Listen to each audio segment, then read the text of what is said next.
A three-phase generator rated at 300 kilowatts can be considered to have each of its three phases capable of handling 100 kilowatts. This understanding stems from the fundamental principle of how three-phase generators are designed and operated. A three-phase generator produces three distinct alternating current, or AC, voltages. These voltages are equally spaced apart in phase, with each phase being 120 degrees out of sync with the other two. This phase displacement is crucial for the efficient and balanced operation of the generator. The power output from each phase is largely independent. Ideally, in a perfectly balanced system, each phase contributes equally to the total power delivered by the generator. Therefore, with a 300 kilowatt generator, dividing the total power by the number of phases yields 100 kilowatts per phase. However, it is critical to emphasize the importance of balanced loading across all three phases. While each phase can theoretically handle 100 kilowatts, operating the generator with a significant imbalance can lead to several problems. Firstly, uneven loading can cause the generator to overheat. When one or two phases are heavily loaded while the other phases are lightly loaded or unloaded, the heavily loaded phases will experience increased current flow. This increased current generates more heat due to resistive losses in the windings of the generator. If the heat generated exceeds the generator's cooling capacity, the windings can overheat, potentially damaging the insulation and leading to premature failure of the generator. Secondly, unbalanced loading can cause voltage imbalances in the system. The voltage in the heavily loaded phases will tend to drop, while the voltage in the lightly loaded phases may rise. This voltage imbalance can negatively affect the performance of connected equipment, especially sensitive electronic devices. Voltage imbalances can also lead to increased current flow in the neutral conductor of the system, which can further contribute to overheating and potential damage. Thirdly, operating a three-phase generator on only one phase is strongly discouraged. While it might seem like a way to extract power from the generator, this practice can be extremely detrimental. When only one phase is loaded, the other two phases still generate voltage and current. However, because there is no external load on these phases, the energy produced is dissipated as heat within the generator windings. This internal heat generation can quickly lead to overheating and damage to the generator. Furthermore, single-phase operation can create severe voltage and current imbalances, exacerbating the problems mentioned earlier.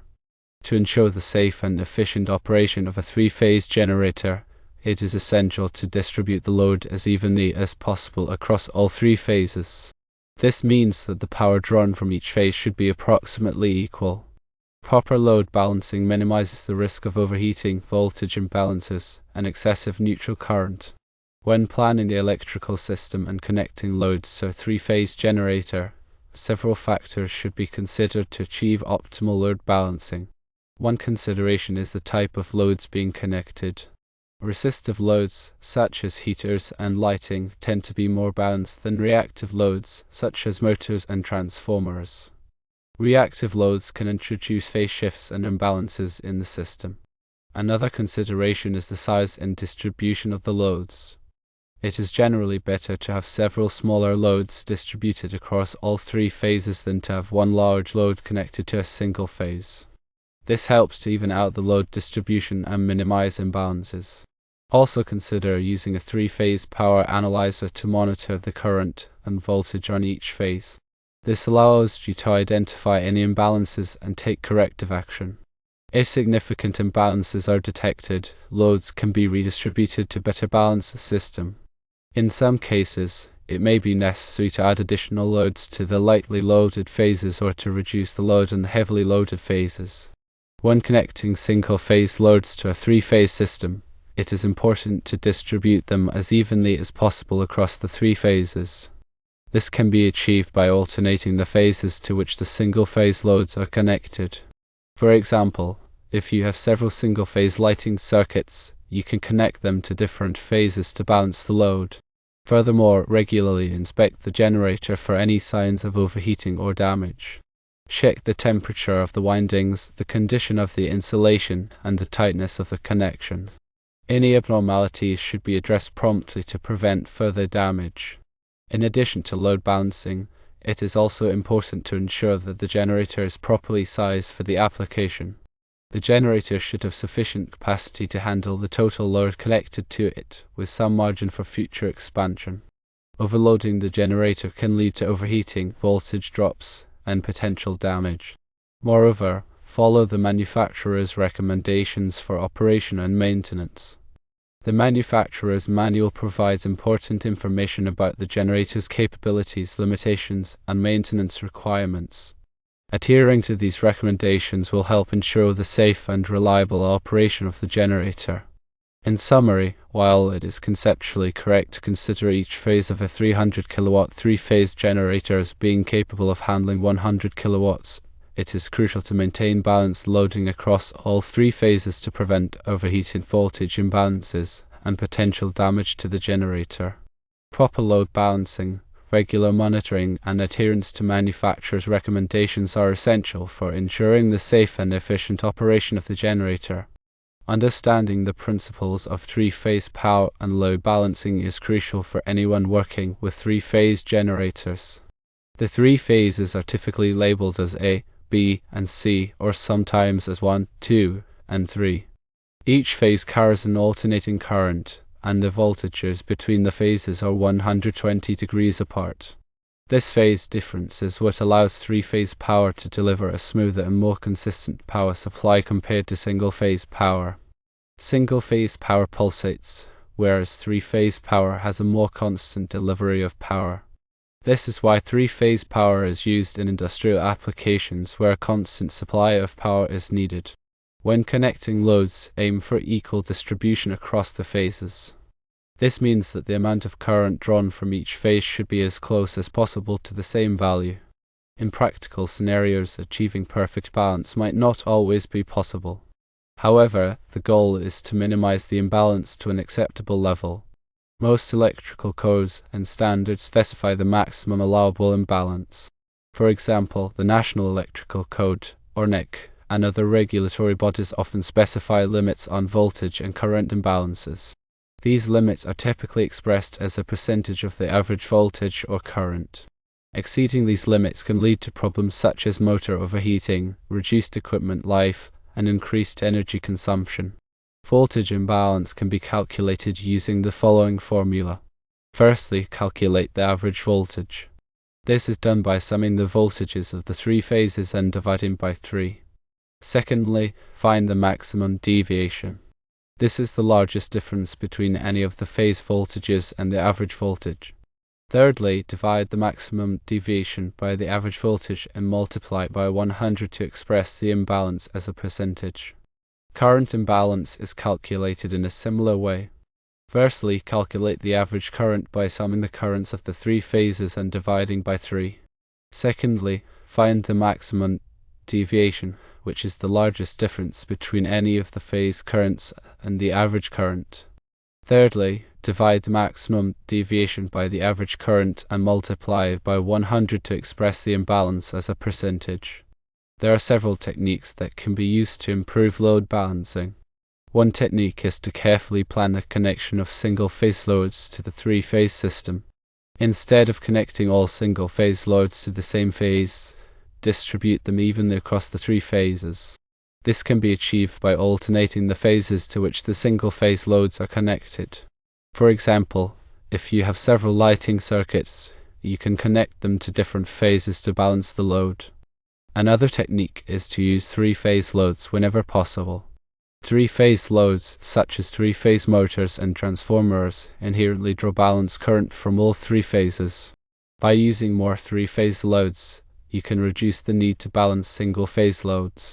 Another technique is to use load balancing equipment, such as automatic transfer switches or phase balancing reactors.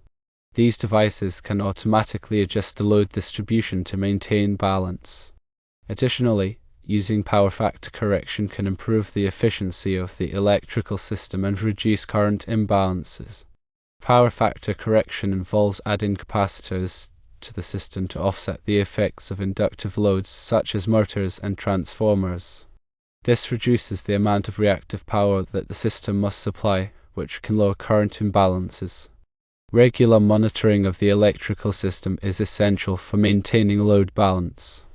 This involves measuring the voltage and current on each phase to identify any imbalances. Monitoring can be done using a variety of tools, such as multimeters, clamp-on ammeters, and power quality analyzers. Power quality analyzers can provide detailed information about voltage and current waveforms, harmonics, and other power quality parameters.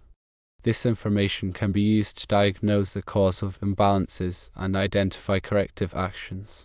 When performing load balancing, it is important to consider the impact of harmonics. Harmonics are distortions in the voltage and current waveforms that can be caused by nonlinear loads such as electronic devices and variable frequency drives. Harmonics can exacerbate imbalances and cause other power quality problems. To mitigate the effects of harmonics, harmonic filters can be installed. Harmonic filters are designed to block or reduce the amplitude of specific harmonic frequencies. It is also important to ensure that the electrical system is properly grounded. Grounding provides a low impedance path for fault currents, which can help to prevent electrical shock and equipment damage. Poor grounding can contribute to imbalances and other power quality problems. The grounding system should be regularly inspected and tested to ensure that it is functioning properly. Furthermore, consider the impact of voltage regulation. Voltage regulation refers to the ability of the electrical system to maintain a stable voltage level under varying load conditions. Poor voltage regulation can contribute to imbalances and other power quality problems. To improve voltage regulation, voltage regulators can be installed. Voltage regulators are designed to automatically adjust the voltage level to maintain it within a specified range. They can compensate for voltage drops caused by heavy loads or long cable runs. Load balancing is a continuous process that requires ongoing attention. As loads are added or removed from the system, it is important to re-evaluate the load balance and make adjustments as needed. Regular monitoring and maintenance are essential for maintaining load balance and ensuring the safe and efficient operation of the electrical system. Also, remember that the neutral conductor plays a crucial role in carrying unbalanced currents. In a balanced three-phase system, the neutral current should be zero. However, in an unbalanced system, the neutral conductor will carry the difference between the currents and the three phases. The neutral conductor must be sized appropriately to handle the maximum expected unbalanced current. Overloading the neutral conductor can lead to overheating and potential fire hazards. To minimize the neutral current, it is important to balance the loads as much as possible. In some cases, it may be necessary to install a larger neutral conductor or to use a separate neutral conductor for each phase. Another important consideration is the coordination of overcurrent protection devices such as circuit breakers and fuses. The overcurrent protection devices are designed to protect the electrical system from overloads and short circuits. The overcurrent protection devices must be properly coordinated to ensure that they will trip in the event of a fault, but not trip unnecessarily due to normal load variations. Poor coordination of overcurrent protection devices can lead to nuisance tripping, which can disrupt operations. To improve coordination, time current curves can be used to select and coordinate the overcurrent protection devices. Time current curves show the relationship between the current and the tripping time for each device. By carefully selecting the devices and adjusting their settings, it is possible to achieve proper coordination. In addition, consider the impact of surge protection. Surges are transient overvoltages that can damage electrical equipment. Surges can be caused by lightning, switching operations, or other events. Surge protection devices are designed to protect electrical equipment from surges by diverting the surge current to ground. Surge protection devices should be installed at the service entrance and at sensitive equipment locations. The surge protection devices must be properly sized and coordinated to ensure that they will provide adequate protection. Load balancing is an essential aspect of three-phase power systems. By carefully planning the connection of loads, monitoring the system, and using appropriate equipment, it is possible to maintain load balance and ensure the safe and efficient operation of the electrical system. Moreover, understanding the principles of three-phase power, load balancing, and power quality is crucial for anyone working with three-phase generators. The electrical system should be regularly inspected and maintained to ensure that it is functioning properly. Any abnormalities should be addressed promptly to prevent further damage or safety hazards. Remember to consult with a qualified electrician or engineer for assistance with load balancing and other electrical system issues. They can provide valuable guidance and expertise to ensure that the electrical system is safe, reliable, and efficient. These experts can help to ensure that all electrical work is performed in accordance with applicable codes and standards. Finally, remember that safety is paramount when working with electrical systems. Always follow proper safety procedures and use appropriate personal protective equipment. Never work on live electrical equipment unless you are qualified and authorized to do so. Electrical work can be dangerous, and it is important to take all necessary precautions to prevent accidents.